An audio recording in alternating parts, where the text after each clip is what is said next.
Je m'appelle Françoise Gattel, je suis sénatrice d'Ille-et-Vilaine et présidente de la délégation aux collectivités territoriales et à la décentralisation au Sénat. Et je vais vous parler de territoire et de décentralisation.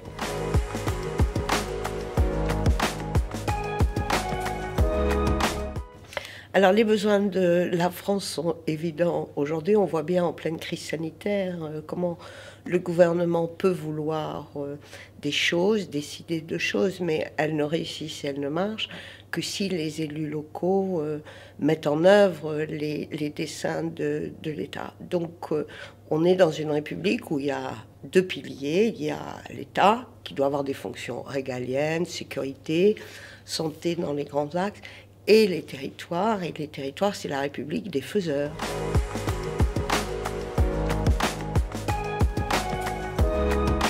Aujourd'hui, plus personne ne peut penser que demander de la liberté locale, laisser les élus organiser les choses, c'est irresponsable et c'est un caprice que depuis un an, tous ceux qui pouvaient douter de la liberté locale, tout le monde voit aujourd'hui que depuis un an, il n'y a que ça qui marche.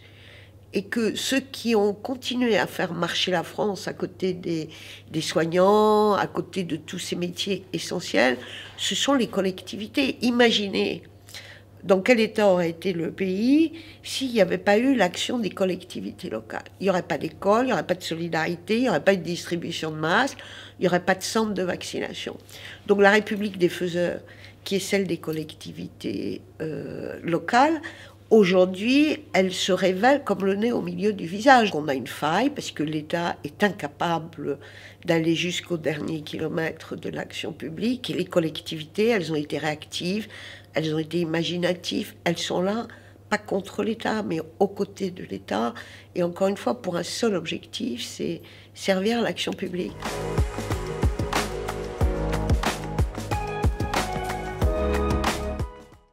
Je pense qu'il appartient à l'exécutif de fournir des vaccins, de décider de normes sanitaires de manière générale. Mais on a bien vu que l'État a décidé de territorialiser. Ce qui se passe en Île-de-France est différent en termes de mesures sanitaires que dans ma province.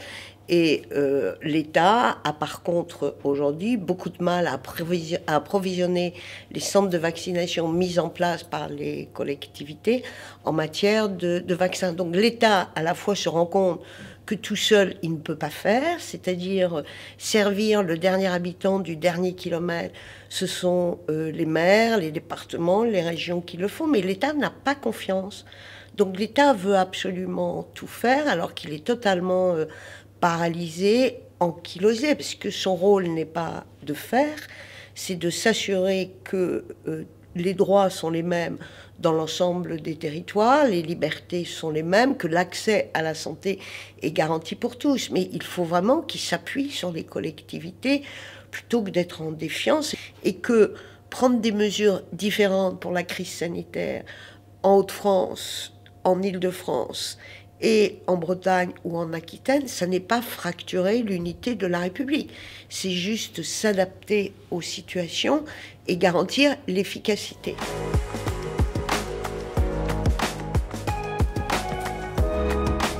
Mais je pense que les choses ne sont pas trop mal réparties aujourd'hui, c'est-à-dire le socle de la République, c'est la commune, parce que la commune, c'est le lieu de la proximité, et on a bien vu avec la crise des Gilets jaunes, avec tous les mouvements sociaux, et encore aujourd'hui avec la crise sanitaire, que c'est dans la commune qu'on répond le mieux aux besoins de solidarité. La réponse en termes de vaccination sont les communes qui organisent les centres de vaccination. Mais la commune, pour autant, elle doit pouvoir travailler aussi avec ses voisins. On va prendre la question des transports, par exemple, où il faut être sur des bassins de vie. Donc l'échelle de la région est intéressante pour organiser des choses. Il y a l'échelle de la solidarité, c'est-à-dire tout ce qui a trait à la vieillesse ou aux familles ou à la petite enfance, le ressort social qui est de la compétence du département. Donc moi, je pense qu'il y a capacité aujourd'hui à s'organiser intelligemment.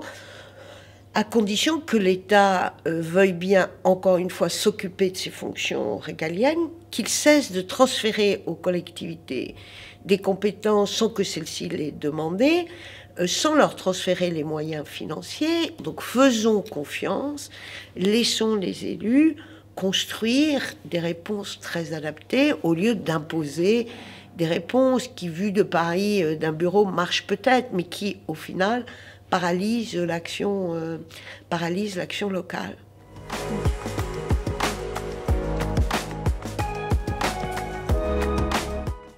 Nous vivons dans une république une et indivisible. Nous ne sommes pas en train de prôner des revendications d'autonomie ou de république autonome de je ne sais quelle province. Aujourd'hui, dans la loi, vous avez des dispositions spécifiques pour les territoires d'outre-mer. Est-ce que pour autant, on va dire que les territoires d'outre-mer ne sont pas français et ils vivent à côté de la République? Non.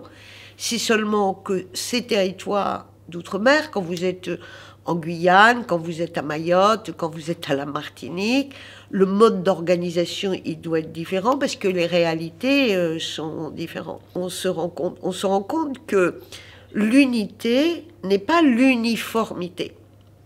Et que l'unité, c'est permettre à chacun, à nos concitoyens, mais au territoire, d'avoir encore une fois les mêmes droits et les mêmes devoirs. Et pour ça, il faut une différence de moyens. Donc nous, ce que nous proposons, c'est une différence d'organisation pour que chaque citoyen soit égal. Donc la différenciation est au contraire, pour moi, la réponse à l'égalité de droits et de devoirs.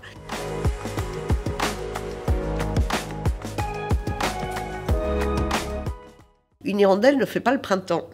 Moi, je pense qu'il y a des choses positives, voilà, mais que tout ce que nous avons notamment préconisé au Sénat et qui correspondent à l'âme centriste, c'est-à-dire la possibilité, encore une fois, de laisser les élus locaux agir comme il est nécessaire de le faire.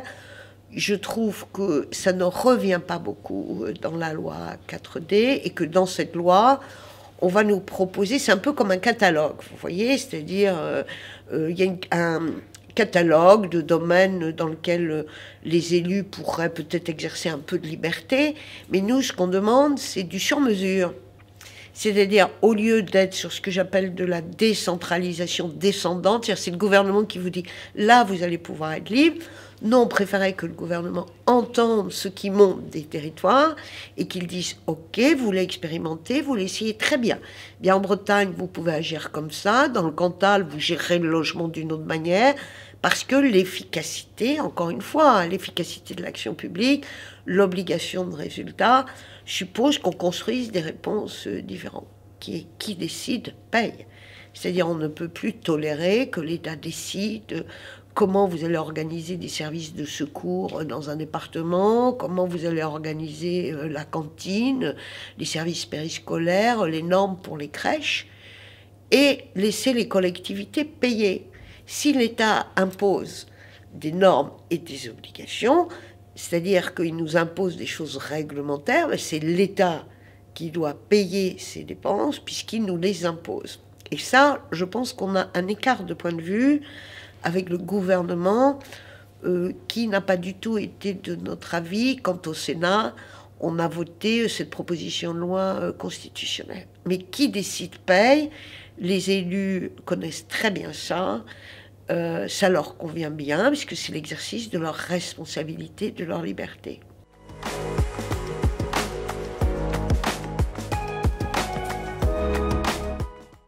Ben, je pense que la réforme, elle est dans cette interrogation du principe de subsidiarité. C'est le seul mot qui permet de définir une organisation, c'est-à-dire qui est le mieux placé pour faire fonctionner les choses. La sécurité, par exemple, on sait bien que ça, c'est de la compétence de l'État. La santé, au sens, on va dire, du dessein de la santé, s'assurer qu'il y ait des médecins partout, l'accès à la santé, c'est l'État. mais qu'ensuite le fonctionnement des écoles, le fonctionnement des modes de transport, c'est pas l'État qui assure ça, ce sont les collectivités. Donc c'est essayer de se dire, c'est quoi l'action publique, de quoi nos concitoyens ont besoin et qui rend le mieux le service. Donc il faut partir. Vous voyez, c'est un changement de logiciel. C'est-à-dire au lieu de dire, voilà, on décide d'une manière intellectuelle et on met en équation notre organisation, c'est partir des besoins des gens, de ce qui fait fonctionner le pays et dire telle chose, qui le fait le mieux. Donc, je crois qu'aujourd'hui, la manière dont on doit garantir la confiance de nos concitoyens que l'on a un peu perdu, c'est à partir de ce principe de subsidiarité. Qui fait quoi, c'est quoi, qu'est-ce qu'on a à faire et qui peut mieux le faire.